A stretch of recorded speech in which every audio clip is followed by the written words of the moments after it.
Ok, Dios les bendiga esta noche a todos los hermanos que se han conectado. Y espero en Dios que los demás hermanos se conecten en el transcurso de la clase. Hoy vamos a ver los capítulos 13 y 14 de el curso de profetas de Israel. Capítulos 13 y 14, ¿verdad? Capítulo 13 habla del reinado de Acab y Elías, o sea, la administración del rey Acab, y habla del ministerio profético de Elías dentro de ese reinado. Vamos a ver algunos tópicos importantes acerca de esto y usted puede seguir la clase con su PowerPoint que le compartí. Yo le recomiendo que imprima dos diapositivas por página, o sea, por cara. Doble cara serían cuatro diapositivas y para que no le salga mucho, ¿verdad? Es importante que tenga su documento impreso, hermano, porque ahí usted va haciendo algunas anotaciones en el material, va subrayando y va cotejando conmigo todo el desarrollo de la exposición. Como les estaba diciendo al inicio, entonces vamos a terminar la clase en este mes de abril y al final al final de la clase vamos a dejar un proyectito pequeño acerca de este curso de los profetas, ¿verdad? Yo les voy a estar explicando para que ustedes tomen nota y por supuesto también se los voy a mandar escrito en el chat de los alumnos, ¿verdad? Para que todos tengan las anotaciones precisas. Bueno, estoy notando que algunos alumnos de Perú no se me están conectando los miércoles y quedamos que lunes y miércoles iban a tener la disposición para conectarse a la clase, ¿verdad? Ese fue el acuerdo, para que todos estuvieran en la clase. Yo le recomiendo que si usted tiene alguna reunión pactada con la iglesia para el miércoles, para los miércoles, mejor póngala en otro día, porque el miércoles es día de clase, específicamente en el horario de Perú, que son las 8 de la noche, ¿verdad? La hora de inicio. Bueno, vamos a ir avanzando entonces. El reinado de Acab y Elías entre los 12 años de intervalo entre los reinados de Baasa y Acab, cuando gobernaron en Israel los reyes Ela, Simri y Omri, no se menciona ningún profeta. Pero en el reinado de Acab se levantó el gran profeta Elías. O sea, en esos 12 años que en la parte sur del reino de Judá estaba Baasa y Acab, y cuando gobernaron en Israel, o sea, en la parte norte, Ela, Simri y Omri, no se menciona ningún profeta. O sea, en esos 12 años hubo silencio profético. Hubo silencio profético. Pero en el reinado de Acab, en el apogeo del reinado de Acab, recuerde que en el reinado de Acab sucedió algo, ¿no? Jezabel mató a todos los profetas que eran discípulos de Eliseo. Recuerde bien esto, a que esto viene, trae una consecuencia.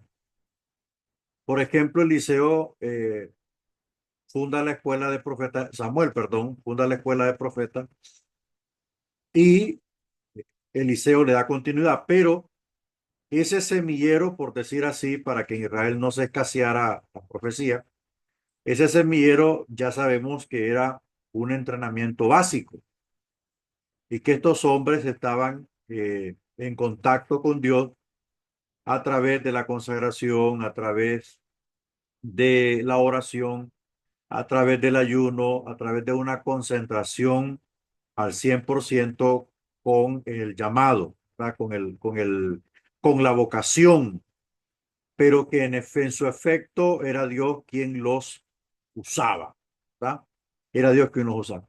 Entonces, este silencio profético también se ve reflejado la persecución por parte de la esposa de Acab, la Jezabel, y después de esto, como escasearon los profetas, Dios levanta al gran profeta Elías y es llamado para enfrentar a Acab, a sus profetas falsos de sus dioses y a todo el estamento gubernamental y religioso podrido de aquel entonces que estaban a favor del rey. Y no solo eso, comían de la mesa de Jezabel. Aunque no fue un profeta escritor, la Biblia le da un lugar prominente. Hay una cosa importante que debemos comprender. El hecho que Elías fuera un hombre muy usado por Dios y que tenga una gran relación con Dios, eso no significa que podría ser un gran escritor. Recuerde que el ser escritor es un dote natural.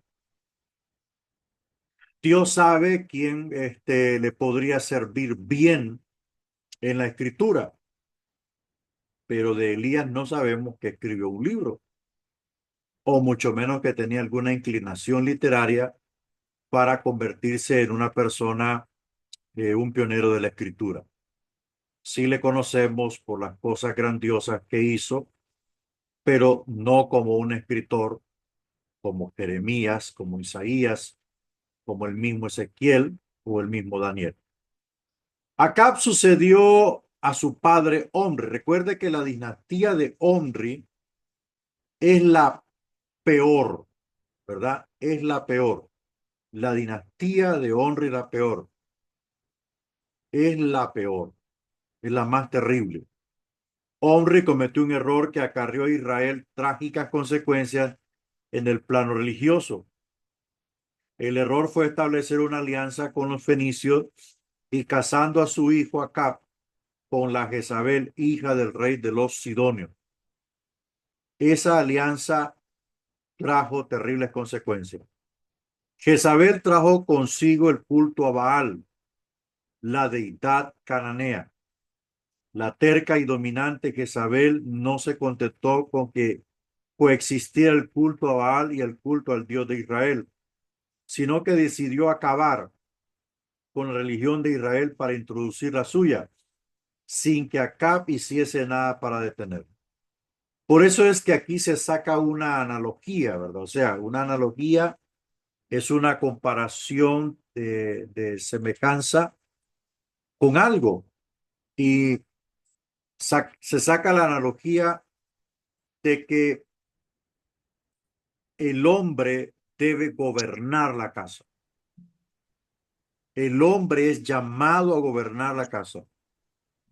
El pastor es llamado a gobernar la iglesia dentro del orden teocrático con su mano derecha tomada la escritura, no dentro del orden, ¿cómo le puedo decir? Donde el hombre sea el centro. Debe de ser Cristo el centro, ¿verdad? Debe de ser Cristo el centro. Entonces, el pastor está comisionado a gobernar la iglesia con amor, con autoridad, con justicia, con bondad. Y esta analogía que sacamos del mal matrimonio de Acab con Jezabel nos muestra el plano crudo y nato de la rebelión en una mujer impía, lejos de los pactos del Señor, lejos de la promesa del Señor, totalmente ajena al pacto sagrado de Dios con Israel y tiene el dominio y control de su marido. En todos los escritos habidos y por haber encontramos este apelativo o este título para ella, la dominante Jezabel. Y de ahí han salido muchos, tal vez no doctrinas, pero sí mucha, tal vez podríamos decirle, eh, enseñanza acerca de ella. El dominionismo existe y esto es el acabose en un hogar, porque el orden de Dios es que el hombre es cabeza y la mujer es ayuda. Entonces, en este sentido, vemos que cuando Omri casa a su hijo con una gentil, con una persona pagana, con una mujer pagana, prácticamente le abrió la puerta al paganismo, a la idolatría y a todo un sinfín de consecuencias negativas que vienen a redundar por una mala alianza y una mala decisión. Por analogía entendemos que cada oveja con su pareja. Todo debe de ser dentro del orden de Dios. El hombre cristiano debe casarse con una mujer cristiana. El hombre revestido de autoridad o puesto en autoridad debe ejercer su autoridad. Acab era un títere en manos de su esposa. Conquistó su corazón y su vida de tal manera que impuso la religión de su Dios sobre el culto al Dios de Israel, que con pruebas súbitas había demostrado que era una deidad real, que era un Dios real y no una falacia. Pero este hombre llamado Acab doblegó su corazón, su autoridad, su revestidura, su reinado lo doblegó a los pies de su esposa y entregó el culto a, al Señor, lo entregó a manos de una emisaria de Satanás llamada Jezabel, que lo que hizo fue descarriar a la nación, quebrantar la ley y destruir un montón de cosas sagradas que debían permanecer firmes en el culto al Señor. Esto produjo 3 años de hambruna, de sequía inimaginable, y por eso Dios llama a Elías desde la región de Tisbe y le dice que se presente ante Acab para que hable lo que él le va a decir. Bueno, esto podemos sacar enormes conclusiones solo de esto, pero lo que le puedo decir es que todo hombre puesto en autoridad debe de ejercer su autoridad, aunque su esposa le haya conquistado el corazón, aunque su esposa lo tenga comiendo en la mano, pero quien lo llamó, quien lo envió, fue Jesucristo. Entonces, a esto es muy peligroso. Cederle la autoridad a una persona que no ha sido llamada autoridad es como jugar con un arma cargada. ¿Por qué? Porque las consecuencias pueden ser fatales. La obra de Dios, oiga bien, está puesta en manos de un pastor para que cuide de ella, para que la pastoree, para que la alimente. Y la esposa es la ayuda idónea para que él haga ese trabajo con complacencia. Pero cuando la esposa manda al esposo, y en este caso es en el orden del ministerio, eso traerá terribles consecuencias muy trágicas dentro del orden de la casa de Dios. Así era la situación. Acab fue persuadido, subyugado por su esposa, seducido y arrastrado a sus pies, y él le entregó la religión, ¿verdad? El área de la religión se la entregó a ella, que ella fuese la encargada de todo eso, y la nación se descarrió y comenzaron las consecuencias.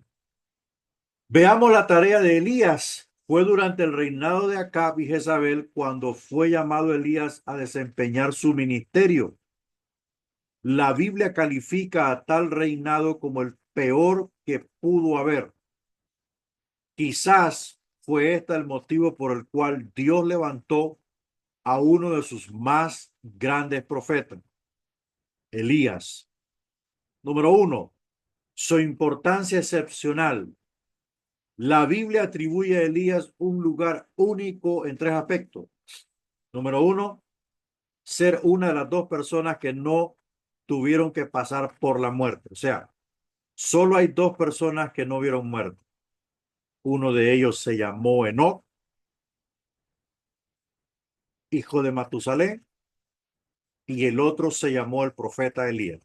Dos hombres, hasta lo que va hoy en la historia de la humanidad, no han conocido la muerte. Perdón, fueron llevados por Dios, fueron alzados por Dios. ¿Con qué propósito? Solo Dios lo sabe. Ese es uno de los misterios que todavía no conocemos. Todavía no estamos claros en eso.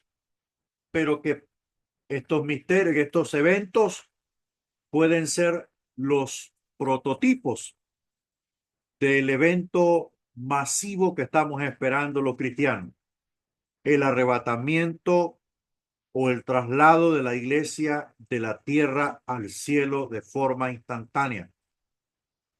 Esos dos eventos ocurridos en la historia, el primero Enoc fue traspuesto, Judas lo describe, el otro fue Elías, que fue alzado en un carro de fuego, que hay un testigo, ese testigo se llamó Eliseo. Entonces, todos estos son una tipología, ¿verdad? O un prototipo de lo que será el arrebatamiento de la iglesia, porque hay una cosa que debemos indicar, es que quienes fueron traspuestos eran hombres de Dios, consagrados, que andaban delante de Dios como debe de ser y fueron traspuestos. Eso lo decidió Dios, Dios sabe por qué. Ahora, hay dos profetas que en la cultura hebrea hasta el día de hoy ocupan un lugar único en el corazón del judaísmo. El primero se llama Moisés y el segundo se llama Elías.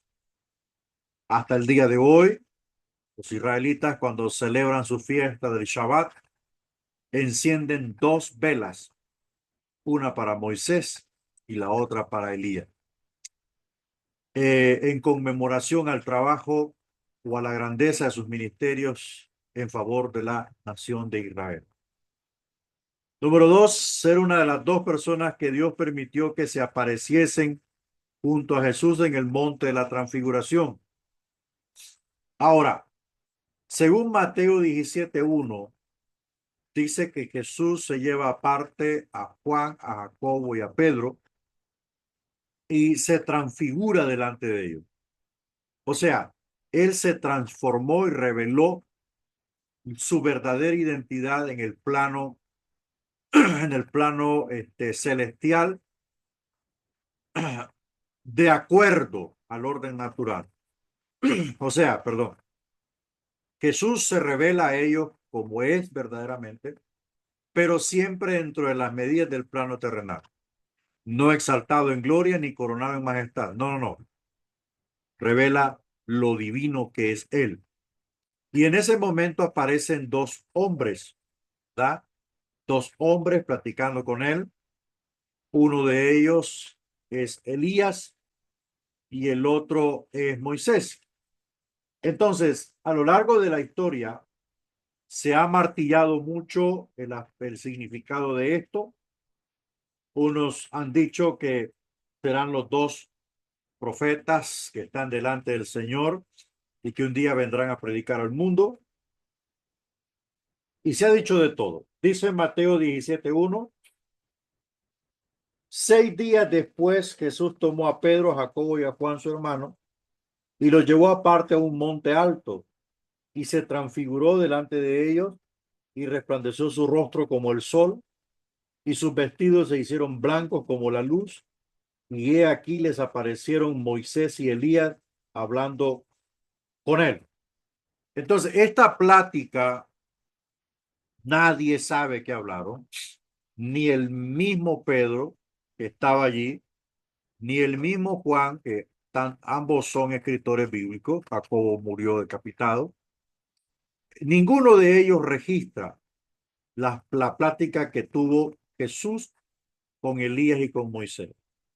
Entonces, en este aspecto, vemos una cosa importante, que Moisés representa la ley y Elías representa a los profetas. Entonces, estos en términos generales hablaron del Mesías y de la salvación como salvador de este mundo. Eso es lo único que podemos decir ante esta manifestación extraordinaria. Es una manifestación extraordinaria, ¿verdad? Que no nos vamos a concentrar en eso porque seguiría la hora de la clase. Pero sí le puedo decir que más allá de la muerte hay vida, porque tanto Moisés, que murió, apareció vivo, y Elías, que no murió, apareció en una forma eh, exaltada, ¿verdad? Increíble.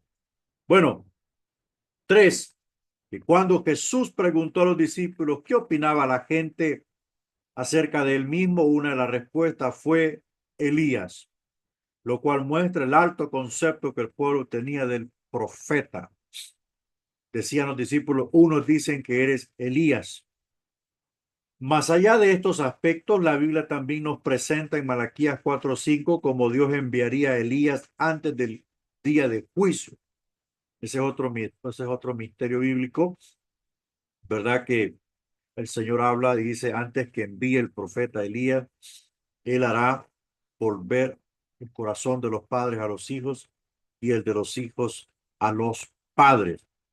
Bueno, entonces la figura del profeta Elías era prominente en la cultura judía. Seguimos viendo la tarea de Elías, su predicción de hambre. La primera actividad de Elías fue predecir al rey Acab un periodo de sequía y hambre en el país. Parece ser que la razón de este castigo había sido por la falsa religión que Jezabel había introducido en Israel. Bueno, Israel se descarrió, Israel quebrantó el pacto, Israel rompió la ley, Israel se corrompió en pos de dioses ajenos. Entonces, lo que hizo Dios es enviar su juicio para que Israel purgara su pecado. 3. Elías se oculta junto al arroyo de Kerit tras el anuncio dado al rey de que iba a sobrevenir un periodo de hambre. Elías fue dirigido por Dios a esconderse junto al arroyo de Kerit, donde Dios lo sustentaría. Es probable que acá buscaba a Elías mientras él estaba escondido junto al arroyo de Kerit para matarlo. Luego Dios le ordenó que se trasladase de Kerit a Sarepta, donde pasó en casa de una viuda, donde Dios le suplió alimento milagrosamente. Fue durante la estancia de Elías en la casa de la viuda cuando enfermó gravemente y murió el hijo de ella, y Dios realizó un gran milagro por medio del profeta, devolviéndole la vida. Entonces el profeta se escondió en la cueva y ordenó el Señor a los cuervos a los cuervos que le trayesen pan y carne, 2 raciones diarias. Bueno, este, Dios utilizó sus medios para sustentar a su siervo.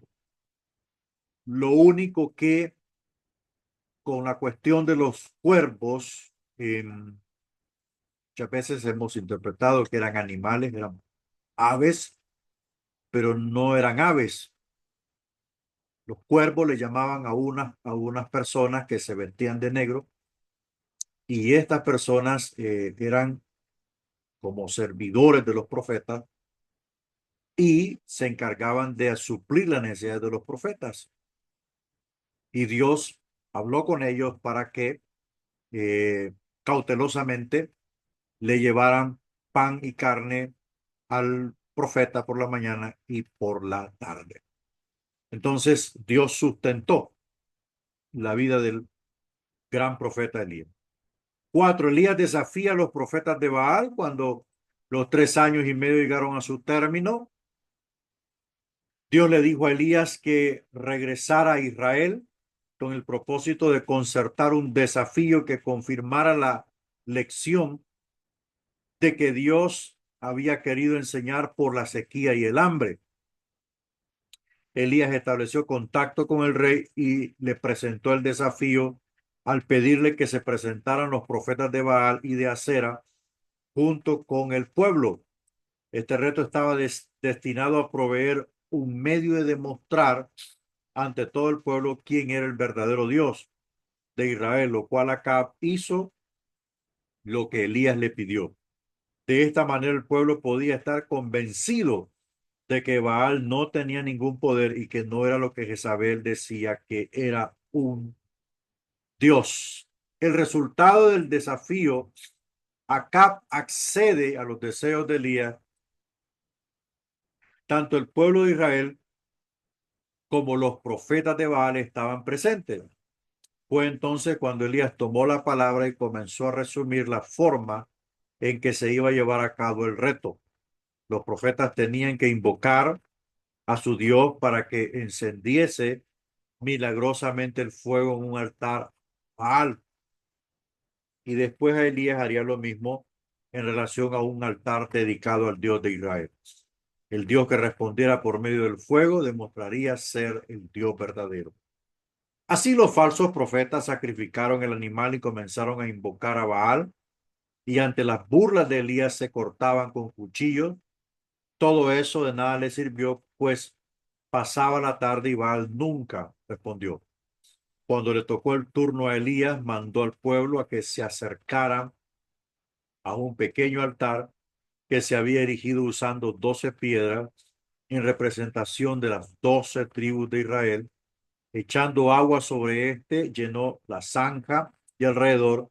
Entonces el profeta hizo una breve oración y Dios contestó con un fuego intenso que consumió el sacrificio, la leña y la piedra. Entonces toda esta demostración terminó con esto. La gente dijo, Jehová es el Dios, Jehová es el Dios. Pero este reconocimiento con rapidez, Elías actuó haciendo prender a los sacerdotes de Baal de forma que no escapara ninguno y haciendo descender a todos al arroyo de Sison, los mató. Aquella misma tarde subió Elías de nuevo a la cima del Carmelo para pedir a Dios la lluvia. Después de haber orado, envió un criado que le acompañara a un punto más alto para que mirase hacia el mar por si veía la respuesta en forma de nube. Este regresó y le dijo que no veía nada. Elías envió a su criado 7 veces y a la séptima le dijo que había visto una nube pequeña que venía del mar, y Elías entendió que era la respuesta de Dios.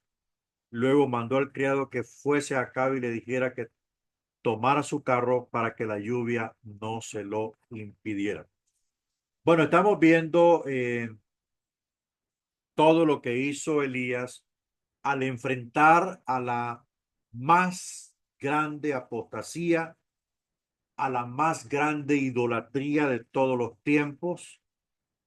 Israel ha tenido episodios terribles en la historia, pero este episodio del descarrío en pos del culto a Baal había colmado la paciencia de Dios.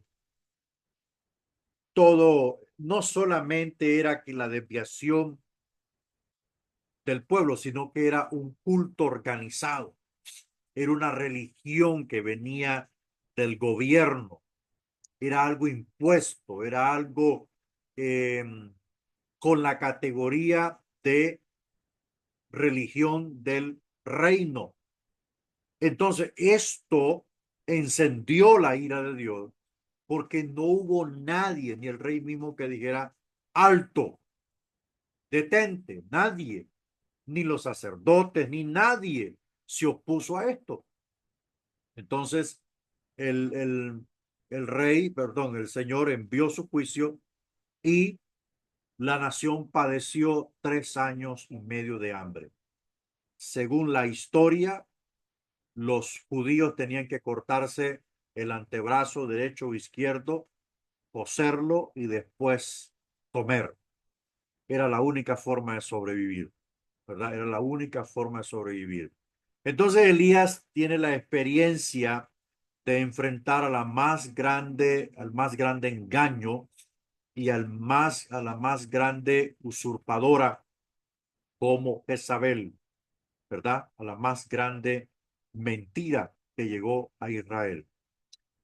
Eh, Número 6, huyendo de Jezabel, al llegar a Jezreel, Elías recibió un mensaje amenazante de Jezabel.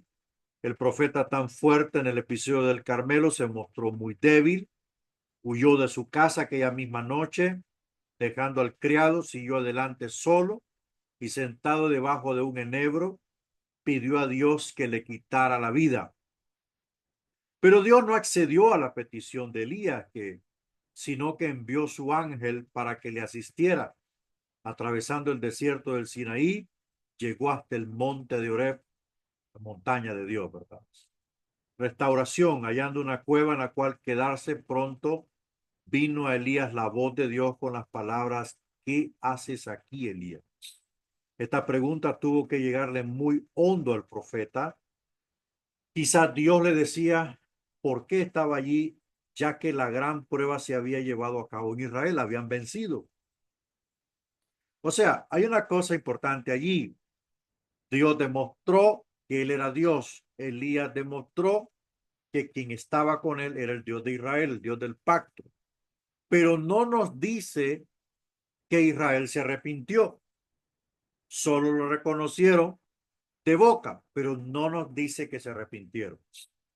Entonces, Dios le dijo que se pusiese fuera para experimentar lo que él iba a hacer. Fue entonces que Dios le mostró 3 fenómenos: un poderoso viento capaz de romper las montañas y las rocas, un terremoto y luego un fuego. Tras el fuego, Dios hizo que Elías escuchase un silbo apacible y delicado. 3 fenómenos. El texto sagrado nos dice que Dios no estaba en el poderoso viento, en el terremoto ni en el fuego, sino solo en el silbo apacible y delicado. Parece ser que con tales fenómenos Dios quiso enseñar a Elías 3 lecciones. Uno, Elías no necesitaba haber huido de Jezabel, pues Dios hubiese podido crear algo que fácilmente la hubiese destruido completamente. Elías había mostrado falta de fe. Mire, hasta los más grandes hombres de Dios les llega la falta de fe al no reconocer el poder de Dios para protegerlo. Dos, Elías debió reconocer que Dios iba a tratar con Jezabel. Tres, Elías debió aprender que Dios iba a utilizar no un medio violento y sensacional, sino un sencillo, imperceptible al tratar con Jezabel. Elías creyó que todo había sido un fracaso y que lo único que le quedaba era morirse. Dios le dijo que su obra no había terminado, aun que la batalla no estaba perdida. Elías debía regresar y emprender la silenciosa tarea. Tenía que hacer tres cosas: ungir a Hazael por rey de Siria, a Jehú por rey de Israel y a Eliseo por profeta que había de quedar en su lugar. Bueno, en síntesis de todo esto, vemos que aún los grandes hombres de Dios, como estos que hicieron extraordinarios milagros y señales, les llegaba su momento de debilidad, falta de fe, pero vemos al mismo tiempo la enorme comprensión de Dios sobre quién o con quién estaba tratando. Dios no ignora nuestras debilidades, ni tampoco las tapa. No, allí están nuestras debilidades. Allí están. Lo que hace el Señor es revestirnos de su gracia y poder para que nosotros podamos superar esas debilidades. Y eso fue lo que hizo con Elías, mostrarle tres formas de las que pudo haber actuado el Señor para defender a su profeta. Ya le había dado la máxima señal pública, ¿verdad? La máxima señal pública, ya que el sacrificio de paz de un buey, el sacrificio, la ofrenda de paz, no se encendía con fuego humano. O sea, se colocaba la leña y todo, ¿verdad? Pero no se prendía fuego con la mano. Descendía el fuego de Dios del cielo para quemar la ofrenda y así ardiera en el altar del holocausto. Entonces, esa demostración pública la hizo Dios en favor de su profeta para mostrarle a Israel que había Dios en Israel y que el profeta Elías era el enviado de Dios. Pero Israel no lo tomó así. Vamos al número 8, llamamiento de Eliseo. Cuando Elías se encuentra con Eliseo, Elías se llegó a él y echó sobre él su manto. Es evidente que Eliseo captó el significado de esta acción, pues corrió en pos de Elías. Parece ser que ambos ejercieron juntos el ministerio hasta el día de la partida de Elías, probablemente durante un periodo de unos 10 años después. Reprensión de Acab acerca de otros pasajes donde intervino el profeta Elías. Se nos refieren tres episodios adicionales. El primero tiene que ver con la reprensión que tuvo que dirigir a Acab por haberle robado la viña a Nabot, ¿verdad? Esa es la primera reprensión. Eh, este mensaje, vamos a ver, la reprensión de Ocosías. El segundo episodio tiene que ver con la reprensión que Elías dirigió a Ocosías, hijo de Acab, ¿verdad? Ocosías había enviado mensajeros a consultar a Baal Zebú por causa de un accidente que los había dejado en cama. El ángel de Jehová dijo a Elías que saliese al encuentro de los mensajeros, que reprendiese al rey por consultar a un Dios falso y que le predijera su muerte. La respuesta del rey fue enviar soldados para traer a Elías, los cuales al encontrarse con Elías hizo descender fuego del cielo que los quemó. Luego un segundo contingente tuvo la misma suerte. Al enviar un tercer grupo, Elías accedió a presentarse ante el rey y se limitó a reiterarle el mensaje que había obrado en mal forma al acudir al Dios de Ecrón, en vez de consultar al Dios verdadero de Israel, por lo cual iba a morir. Ocosías murió después de haber reinado solamente 2 años. Solamente 2 años. Veamos la partida milagrosa de Elías. El último relato tiene que ver con la experiencia honrosa y partida de Elías al cielo, al que fue transportado sin ver muerte. Dios le había comunicado a Elías que su partida sería excepcional. Parece claro que también se lo había comunicado a Eliseo y a los profetas que se hallaban en la escuela de entrenamiento. Elías urgió 3 veces a Eliseo a que lo acompañara, pero Eliseo insistió. Eliseo continuó con Elías hasta que llegaron al Jordán. Al llegar al río, Elías golpeó las aguas con su manto y éstas se dividieron. Elías preguntó a Eliseo qué deseaba antes de su partida, a lo cual Eliseo le dijo: quiero una doble porción del espíritu que está en ti. Elías le replicó que no podía otorgárselo, pero que si Eliseo lo veía cuando se marchara, sería indicación de que Dios se lo iba a otorgar. Bueno, entonces aquí vemos el término de la historia de la vida de Elías, un gran profeta de Dios, un hombre que caminó con Dios, que agradó a Dios. Dios se agradó de él y decidió el Señor llevárselo vivo para el cielo, ¿verdad? Son determinaciones soberanas de Dios y pues Dios lo hizo así. Eliseo quedó en lugar de él, haciendo el trabajo, y lo que vemos aquí es que cuando agradamos a Dios, Dios nos usa, ¿verdad? Vámonos al capítulo 14, reinados de Acab, Joás y Amasías, ¿verdad? Los profetas que vamos a estudiar en este capítulo son cinco, tres que ejercieron su ministerio en Israel, al mismo tiempo que Elías durante el reinado de Acab, y los otros dos en Judá durante los reinados de Joás y Amasías. En lo que respecta al trasfondo histórico, veremos ciertos acontecimientos pertenecientes a los últimos años de Joás y los del tiempo de Amasías. Sobre el tiempo de Acab, conocemos que el poder de Damasco había ido en aumento durante los años transcurridos, y ahora Ben-Hadad, el rey de Damasco, había lanzado dos ataques distintos contra Israel. Esto ocurrió después que Elías había regresado del monte Oreb para reemprender su ministerio. O sea, mientras Elías estaba en la montaña, los asirios, ¿verdad? Los sirios, perdón, que Damasco es la capital de Siria. Entonces, estos habían atacado al reino del norte. Estos lo habían atacado. Ben-Hadad reclamó de Acab la plata y el oro y hasta las mujeres, los niños, a los cuales accedió Acab por miedo al poderío militar de Siria. Al ver que Acab no se resistió, Ben-Hadad añadió registrar la casa del rey y tomar todo lo precioso que tuviera. Esta vez Acab no estuvo dispuesto a acceder, a lo cual Ben-Hadad replicó que en ese caso atacaría la ciudad para destruirla.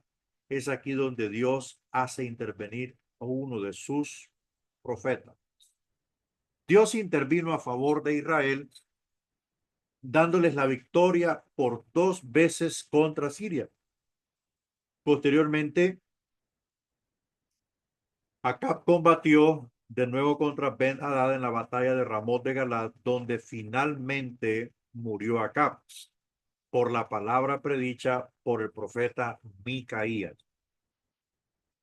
Unos 20 años después, y en el reino del sur, Judá comenzó a gobernar Joás, perdón, en Judá comenzó a gobernar Joás, hijo de Ocosías, que tan solo contaba con 7 años de edad. Joás fue constituido rey por el sumo sacerdote Joiada después del término del perverso reinado de Atalía. Recuerde que Atalía era la hija de Jezabel y se casó con el hijo de Acab, ¿verdad? Que no recuerdo el nombre, pero se casó con él y después Atalía mató a todo el mundo, ¿verdad? Todos los hijos de Acab. Una necesidad urgente después de las innovaciones apóstatas de Atalía era la reforma religiosa. Todos los instrumentos de la falsa religión introducidos por Atalía, incluyendo el templo a Baal Melcar, sus altares e imágenes, fueron destruidos. Fue en ese entonces que nuevamente comenzó a observarse el culto al Dios de Israel. Mientras continuó Joiada como sumo sacerdote, permaneció Joás como fiel seguidor de Dios. Pero una vez muerto Joiada, Joás cambió de actitud. Este es el problema, hermanos, que siempre encontramos que mientras existía un líder maduro espiritual a la par de un actor importante como un rey, este rey se mantenía dentro del orden y agrado de Dios, pero una vez que el líder espiritual moría, el actor principal, el rey, fracasaba. El rey comenzó a prestar atención a los nuevos consejeros que se sentían simpatía hacia el derrocado culto a Baal Melcar. Como resultado del pecado que resultó de ello, Dios quitó su bendición y el pueblo experimentó una seria derrota a manos de Hazael, rey de Damasco. En castigo adicional por su apostasía, Joás fue asesinado a manos de unos conspiradores. Sucedió a Joás su hijo Amasías. Amasías obtuvo la aprobación de Dios en su vida y en su reinado. Amasías tomó parte en dos batallas importantes. La primera fue contra Edom en el sur, donde el rey alquiló soldados del reino de Israel para que le ayudaran, por lo cual fue reprendido por Dios a través de un profeta. Amasías obedeció la voz de Dios al enviar las tropas de Israel a su país y así obtuvo la victoria con su propio ejército. Después de esa victoria, desagradó grandemente a Dios por traer a Judá imágenes de los dioses falsos de Edom y aún adorarlos. La segunda batalla fue contra Israel, pues por el orgullo y confiado en la victoria que obtuvo contra Edom, eso trajo derrotas para Judá. Veamos el profeta, parece que no tiene nombre. El profeta que se hace referencia en este periodo no es identificado por su nombre, sino mencionado tres veces como profeta y varón de Dios. Ese es el título más grande, ¿verdad?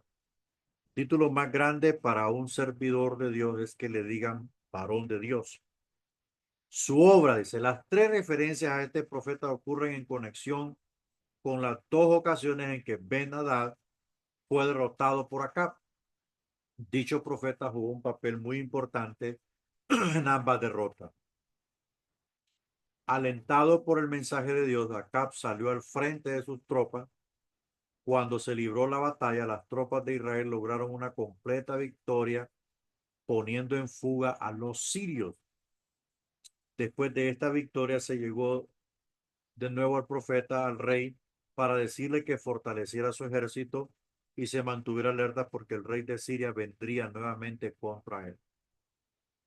Así lo hizo Ben-Hadad cuando un año después volvió a atacar.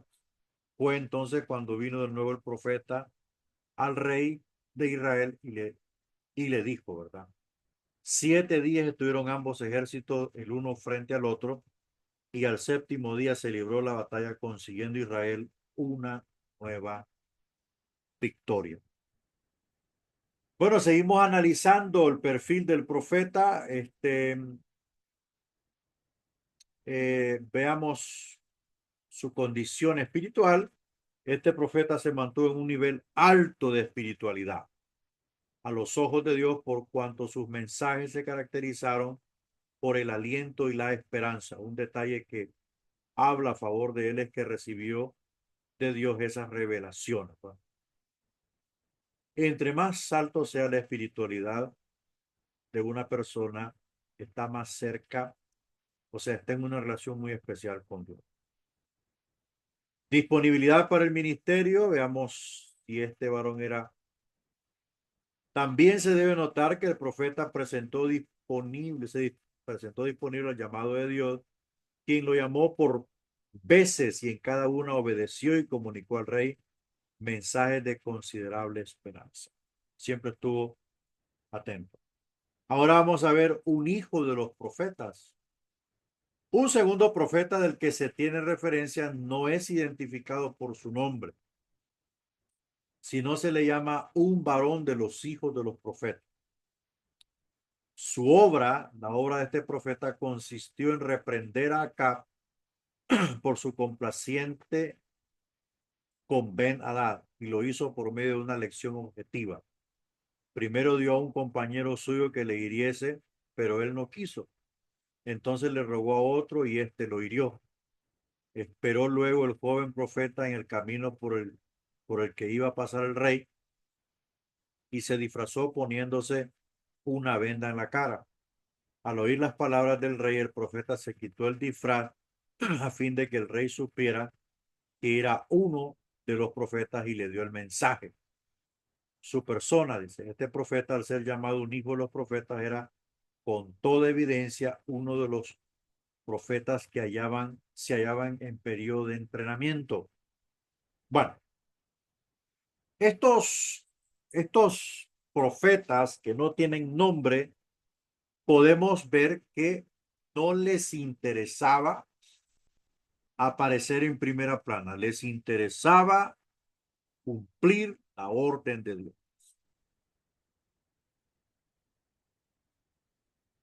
Bueno, veamos a Micaías.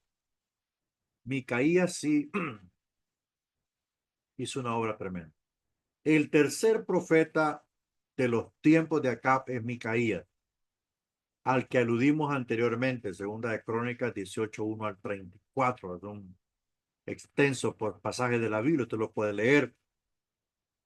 A este profeta se le menciona en conexión con la tercera confrontación de Acab con los sirios del norte. O sea, cuando se propone a Acab invadir Ramot de Galat para destrucción de los sirios, y Micaías le dice, vas a morir. Su obra. Ya hemos mencionado a Josafat, el buen rey de Judá, que había venido a visitar a Acab.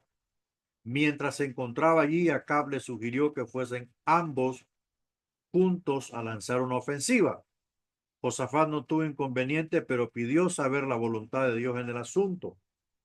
Y es cuando Acab convocó a 400 profetas de Baal para pedir su consejo, lo cual resultó en el gusto bueno para el rey. Josafat, sabiendo la clase de profetas con los que trataba, preguntó por algún profeta de Dios. Cuando llegó Micaías, le dio a entender que Acab sería derrotado y muerto, y sí llevaba adelante sus planes. Aún así, Acab y Josafat marcharon a la batalla, con el resultado de que Josafat estuvo a punto de morir y Acab falleció, ¿verdad? Se cumplió lo que dijo el profeta. Veamos un poco así la biografía de Micaías, su condición espiritual. No hay duda que Micaías era un varón de estatura espiritual, como lo indica el mensaje dado al rey, o sea, la convicción, la seguridad de que Dios le había hablado era latente, ¿verdad? Tenía una espiritualidad alta. Otra evidencia la tenemos en la naturaleza de la revelación que Dios le comunicó a Micaías. Parece ser que tuvo el privilegio de contemplar en su visión la escena celestial, que Dios había permitido a un espíritu salir y ser espíritu de mentira en la boca de los profetas de Acab. Eso es muy peligroso. No hay peor destrucción al hombre que el error. Cree que está en la verdad, pero está errado. Cree que está en la verdad, pero está errado. Su valentía. Micaías era un hombre valiente, quizás se había ganado la reputación de su parte de Acab de ser un profeta que no le decía cosas agradables. Tuvo suficiente valentía no solo para comunicar al rey, sino para sufrir por ello la pena de encarcelamiento. Vamos a ver al profeta Zacarías. Se menciona a Zacarías, hijo del sacerdote Joiada, ¿verdad? Ya habíamos leído de Joiada. En la ocasión en que llevó al rey Joás un mensaje de reprensión. En este tiempo el sumo sacerdote Joiada había muerto y Joás se hallaba influido por malos consejeros. Fue entonces que Dios envió profetas, uno de los cuales era Zacarías, para que amonestaran al rey y a sus consejeros. A causa de esta reprensión, el rey mandó apedrear a Zacarías, lo cual hicieron en el atrio mismo del templo. ¿Verdad? Esto lo citó Jesús. Como Dios demandó seriamente esta acción de Joás y del pueblo, se nos indica por las palabras de Jesús en Mateo 23:35, donde él identificó específicamente el lugar de la muerte del profeta. Al morir, dijo Zacarías, Jehová lo vea y lo demande. De dos maneras fue demandado esto al rey Joás. Uno, con la derrota que poco después sufrió a manos de los asirios. Y dos, con su propia muerte, lo cual fue una conspiración por sus cercanos. Bueno, vemos acá la trayectoria de Zacarías. El nivel espiritual era, el mensaje que transmitió fue de reprensión, su primer mensaje. Otro aspecto es que el Espíritu de Dios vino a él en el momento mencionado. Dios no lo hubiese investido de poder del Espíritu si no hubiese sido un siervo escogido. Ya habíamos dicho que el Espíritu Santo venía sobre los profetas, sobre los jueces, sobre los sacerdotes, sobre los reyes y algunos otros líderes principales espontáneamente. Pero en la vida del profeta había una administración del Espíritu un poquito más abundante. Su disposición a sufrir. Zacarías estaba dispuesto a sufrir cuando se levantó a hablar. No sabía lo que le iba a ocurrir, pero pronto pudo verlo al ser apedreado. Aunque muchos profetas sufrieron encarcelamiento a causa del fiel desempeño en su ministerio, Zacarías fue uno de los pocos que murieron por cumplir su deber. Vamos a ver un profeta que ya estamos terminando. El último profeta que vamos a considerar aquí no es mencionado por su nombre, sino como un varón de Dios y profeta. Su relato enmarca en el reinado de Amasías y dentro del episodio que Amasías salió a la guerra contra los edomitas hacia el sur de Judá.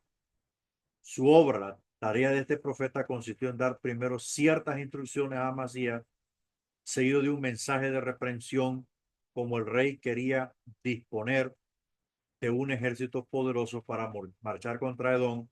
Tomó a sueldo a 100,000 soldados de Israel. El profeta se acercó a él y le dijo que no estaba bien que los regresara porque Dios le garantizaba la victoria. El rey le contestó que perdería todo el dinero que pagó. El profeta le contestó que Dios podía darle mucho más si obedecía. Amasías siguió el consejo del profeta y despidió a los soldados. Luego entró en batalla con sus propias tropas y tuvo éxito. Seguimos viendo este perfil de este profeta, pero junto a este éxito cometió también un grave pecado, llevándose consigo los ídolos de los edomitas y hasta el punto de adorarlos y quemarlos incienso. Hacían.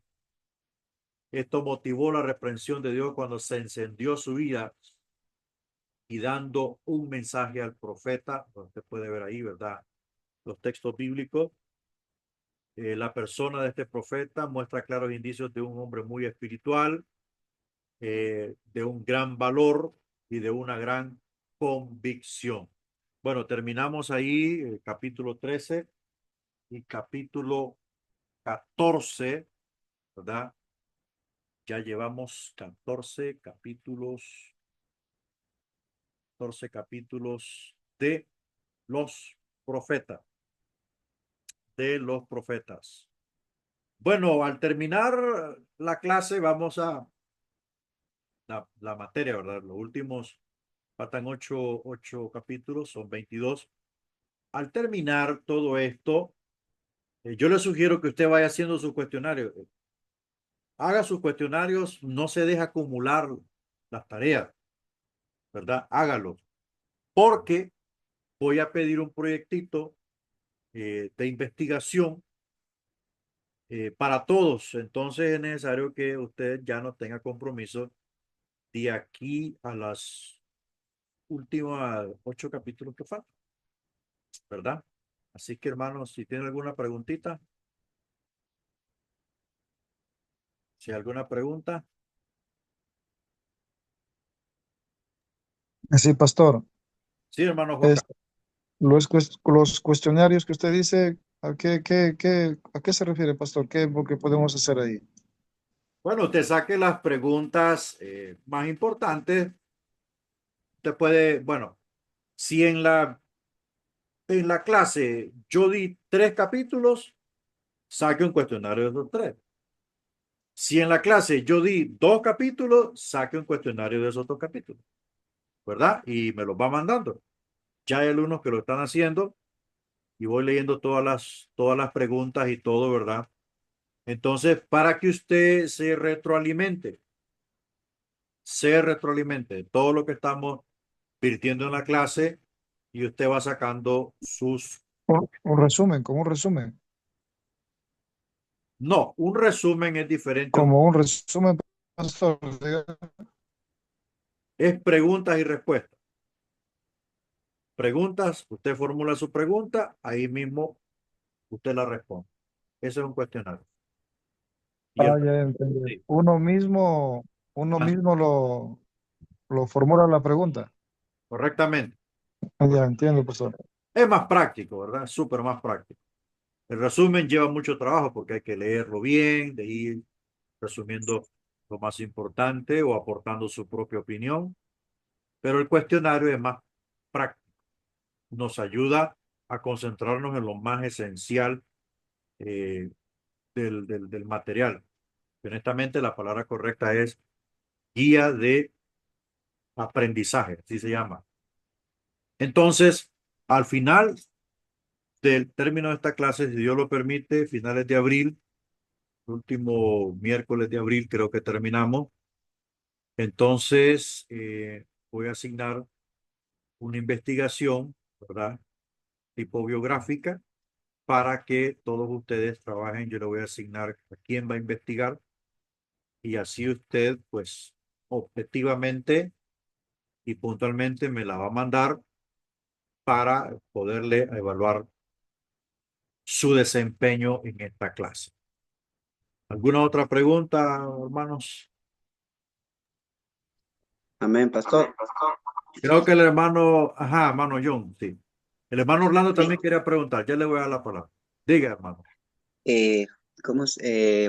Lo que me dejó a mí impactado fue de los cuervos que alimentaban a Elías, ¿no? Me dijo que no eran animales, sino personas. ¿Se sabe o no sé si por estudio eran de alguna tribu, eran quizás tribus fuera de Israel o dentro de mismo Israel, ¿no? Es que, mire, voy a profundizar más. Fue una Eh, leída que di, lo leí así en un documento. Yo le prometo darle la información al grupo, que es bien especificada, bien bonita, para que usted la tome ahí y le sirva, porque hemos estado interpretando. Ya le voy a dar un caso que también lo hemos interpretado mal. Hemos estado interpretando eso, sí, pero ese era un grupo como de jóvenes que le llamaban los cuervos porque se vestían de negro.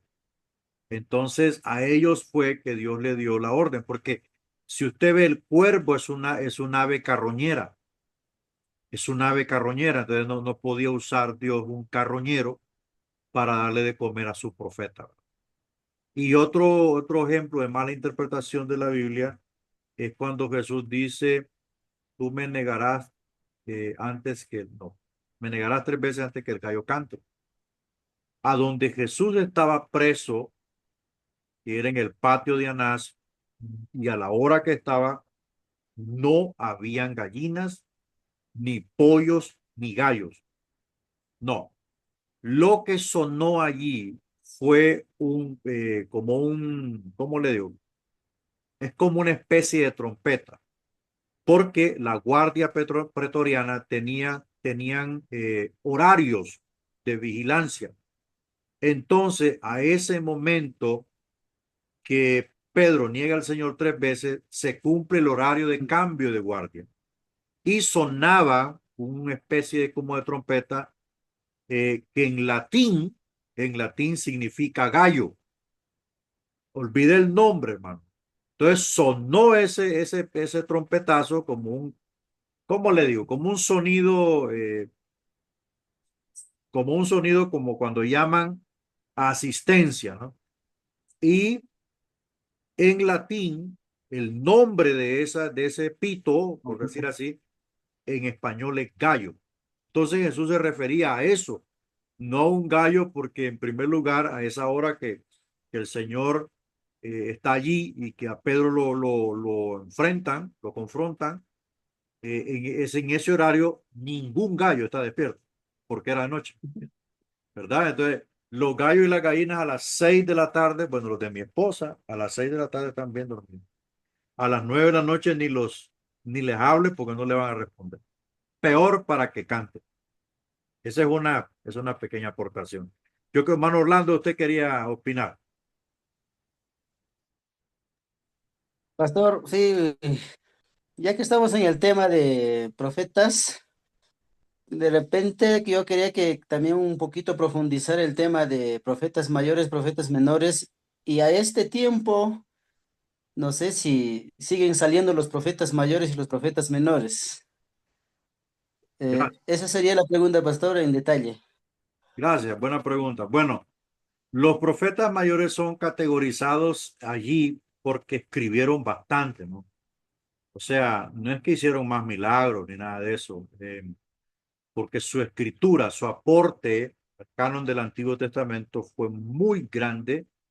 Y usted ve, por ejemplo, los profetas mayores son Jeremías, Isaías y Ezequiel. Si empezamos a hacer unas comparaciones en cuanto a la administración de estos profetas en relación a Moisés, Moisés es el más grande profeta de todos los tiempos. Pero, o sea, los escritos de Moisés están en otra categoría. Pero en lo que es la era de los profetas, que comienza desde Samuel hasta Malaquías, los tres profetas mayores son Jeremías, Isaías y Daniel. Perdón, Jeremías, Isaías y Ezequiel son los profetas mayores. Y los profetas menores se les categoriza así porque escribieron poco, ¿verdad? Su aporte dentro del canon del Antiguo Testamento es poco.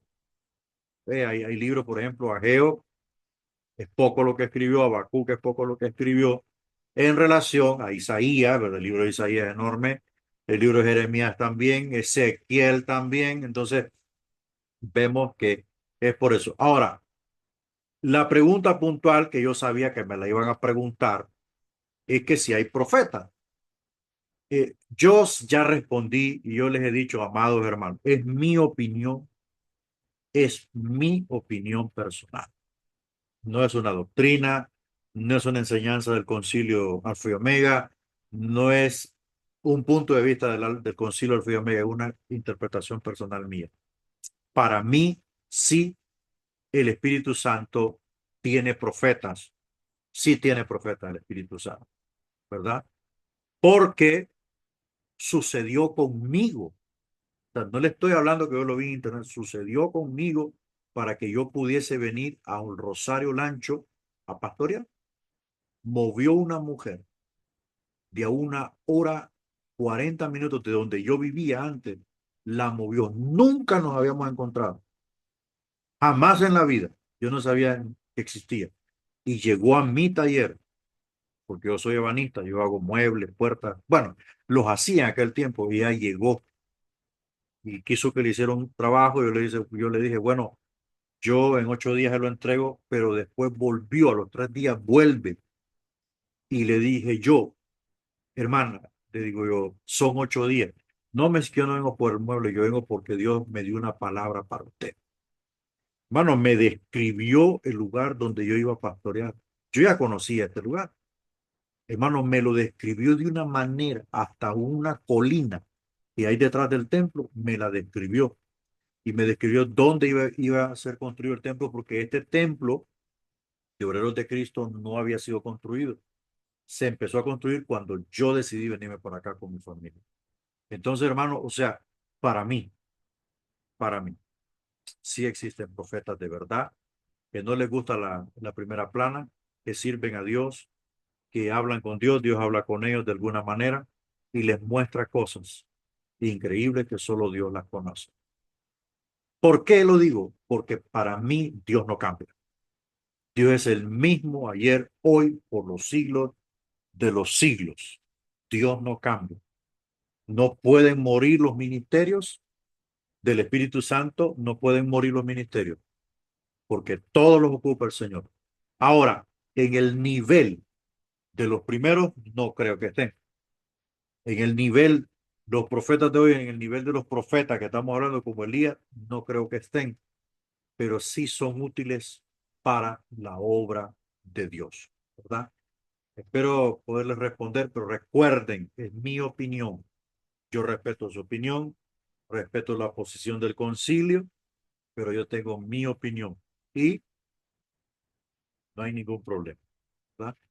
¿Alguna otra pregunta, hermanos? Pregunte si usted quiere algo de la lección que yo no toqué, ¿verdad? Puede preguntar. Recuerde que aquí estamos para poderle ayudar en todo lo que podamos.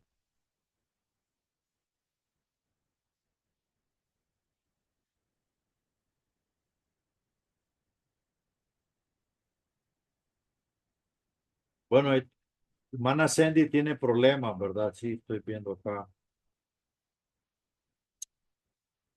Quiero que me localice, hermano Eduardo. Quiero que me localice el hermano Ever. Ya día no lo miro en la clase. Amén. Pastor, le escribí sobre la hermana Sandy, le comuniqué que en el lugar donde está ella no hay señal de internet ahorita, ya es una semana, me dice. Ayer me comuniqué vía celular nomás y me comunicó ello. Ya, pero ya yo le voy a comunicar de que usted lo ha mencionado y para que pueda entrar en línea. Está bien, bueno, ya son cuestiones que uno, pues, ya no puede hacer nada, ¿verdad? Imagine pagar un servicio de internet y esté mala la señal. A veces nos pasa a nosotros. Sí, en la comunidad donde estás, se ve la señal de internet a todo, dice. Tiene que subir al cerro bien alto, dice, para poder agarrar señal. Sí, Bueno, por eso no podía entrar. la bendición es que grabamos la clase por eso, ¿verdad? Por ese tipo de problemáticas que ocurren, para que después el alumno pueda ver la clase y no pueda perder ningún contenido. Bueno, entonces el próximo lunes vamos a estar avanzando con Nuevo Testamento. Bueno, a partir de agosto vamos a entrar con el segundo año. Mire cómo va pasando el tiempo, hermano. Mire, hermano, yo le voy a decir una cosa. Cuando menos acuerda, estamos en el cuarto año. Cuando menos acuerda, solo le voy a decir algo. A finales del tercer año, ya vamos a empezar a organizar la graduación. A finales de tercer año. Ya a partir del segundo semestre de tercer año, ya empiezo a organizar la graduación porque ustedes están bien lejitos de mí, ¿verdad? Están bien lejitos. Entonces, todo lo que implica la graduación, la vamos a empezar a organizar con tiempo, porque cuarto año se va, mire, cuando es año de graduación, se va como agua entre los dedos. Yo ahorita, en diciembre voy a graduar la promoción número 2. Ustedes son la promoción número 3, ¿verdad? La promoción número 3. Entonces, todo eso hay que coordinarlo, cómo voy a agarrar yo para allá, todo eso tenemos que coordinarlo, por supuesto, con el pastor Perla, ¿verdad? Con él me voy a entender para ver cómo hacemos para llegar para allá. Lo importante, hermanos, es que usted aproveche, ¿verdad? Que ningún alumno se me quede ya, hermano, los hermanos, hermano John, los demás hermanos, hermano Eduardo, coordine su gente de ahí, de ese lado, para que ningún alumno se quede, porque mire, hermano, cuando vamos avanzando y ya nos vamos a graduar, todo el mundo quiere participar, pero esto no es así nomás, esto tiene que ir pasando los cursos para poderse graduar, ¿verdad? Entonces, mucho ánimo y nos vemos el lunes, ¿verdad? Cuídense, hermanos. Dios les bendiga. Todo no se olvide lo que le pedí sobre los profetas. Ahorita lo voy a buscar, ya se lo mando. Ya, pues, gracias.